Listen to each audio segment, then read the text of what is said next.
Hi, back with you, and today I wanted to talk a little bit about glute engagement.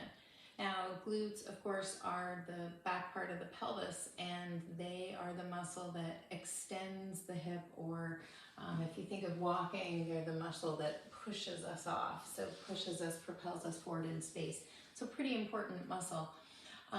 Depending on how our pelvis is tilted, how we hold our posture in standing or seated, our habits, the muscle can be harder to activate, harder to feel, and it may be that you can't activate it, or it may be inhibited by other muscles being too tight and dominant.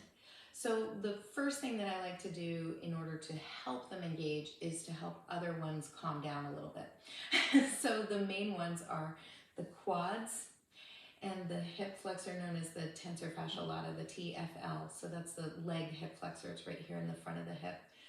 So I'm going to just bring out my trusty foam roller, and I'm going to do about 30 to 60 seconds on each side. So the place I start for the TFL, that's that teardrop shaped muscle right at the front of the hip, is right in that crease. It's like the front pocket of your pants. So I lean into that one side, and then I roll up and down. Or you can kind of go across the muscle by turning your body.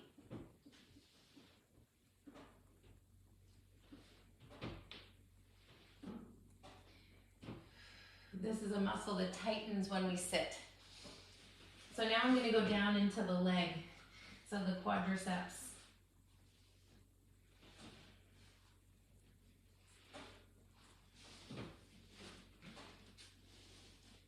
And the quadriceps, of course, has 4 heads, thus the name.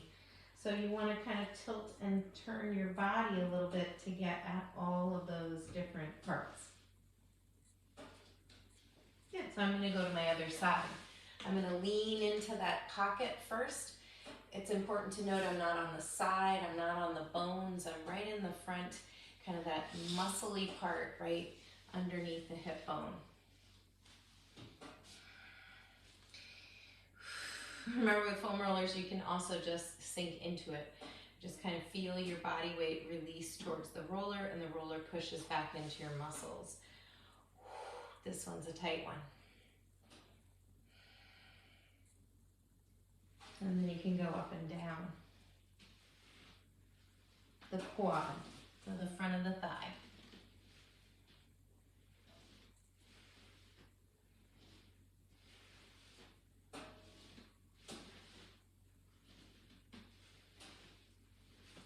Good.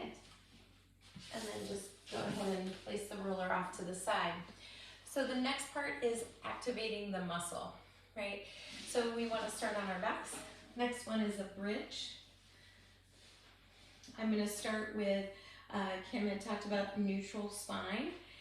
So I'm in a neutral spinal position. My lower back has a little valley between the spine and the floor, meaning it's not completely pushed down. And my pelvis is neutral pelvis. So my pubic bone here I'm palpating and the hip bone are in the same plane. If you lay your hands on the front of your pelvis, your hands should be flat or parallel to the ceiling and floor. As I start to push up into my bridge, my feet press down. I exhale. Think of my pelvic floor breath, so that lift and draw in, pubic bone to tailbone, sit bone to sit bone, up. And then I activate the muscles of my seat, my buttocks, to push my hips up into a bridge, opening up through the front of the hip and the thigh. But it's important to note in the top of the bridge that I want to recreate the feeling and position of neutral spine and pelvis. So if I arrive in my bridge and my back is in a very arched position and my pelvis is spilling forward like this, like if what often happens when we try to overdo that bridging, I've actually just taken the brunt of that bridge in my back instead of using my glutes. So you may be feeling your back when you do bridges if your back isn't in neutral. So I take a breath in, I exhale, I engage my corseting abs and my pelvic floor, and then push into the feet and work those buttocks to lift your hips. arriving here with heavy ribs and the pelvis and ribs aligned. Inhale to come down. Feel those muscles relax. Exhale. Draw in, push up. Inhale. Slowly place the tailbone down.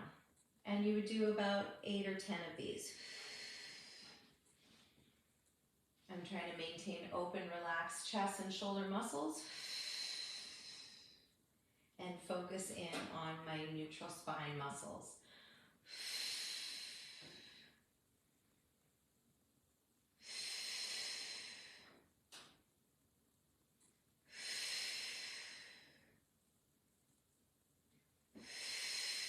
You will feel bridging also in the back of your leg, your hamstrings.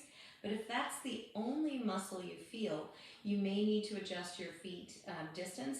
If you're way too far away, that hamstring is going to have to overwork to pull your heel towards your glutes, or your glutes toward your heels and the back of the knees. So you don't want to be too far away. Personally, I don't like to come too close because of the angle of the knee. My knees don't like that. So somewhere halfway in the middle. So that's a little troubleshooting for hamstring cramps that you might encounter. But the other big thing is to watch how you are tilting, right? If you're in that anterior pelvic tilt, arched and puffed up rib cage, you might need to drop down a little, really engage the muscles of your seat and your abdominals, and then feel the difference in your hamstrings and your buttocks. So that's glute activation number 1. Number 2, we call it the dog at the fire hydrant. So you're going to come up onto hands and knees. And you'll notice something in common in these 3 activation exercises. The first step is always neutral spine and pelvis. So if you start out on hands and knees, and you notice you're kind of resting with a kind of a rounded back, or if that's your default position of your posture, then try to correct it here. So first I lift my tailbone up, not so up that my back droops, but I take it straight back behind me. I lift through the crown of the head, not the eyes or the chin. And then I'm going to try to drop the bra line down so that my back has little curves, but it's nothing extreme. Same activation you did on your back. So inhale to prepare. Exhale, pelvic floor, core cinching. And I'm going to raise one knee out to the side of my body. Just like its name suggests, it's a super pretty position, but it's like that dog lifting its leg. Inhale to slowly draw it back in without plunking it down. Exhale, slow hydraulic lift. Inhale down. Exhale, my belly muscles are contracting, wrapping, and kind of lifting up away from gravity. Inhale down. Again, you'll do about 8 to 10 repetitions on one side, and then switch sides.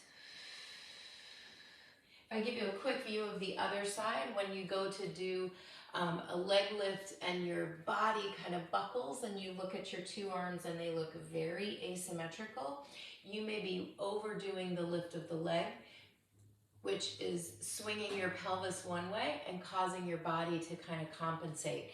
So make sure that as you go, there's difference in the position for sure.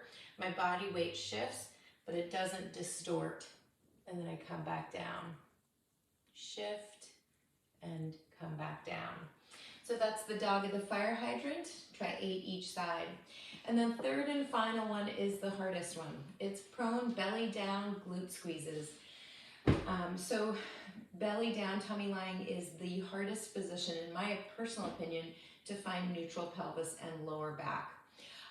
And then when we ask you to also, in addition, lift your leg, it's a recipe for some of us to feel it in our back, as I mentioned with the bridging.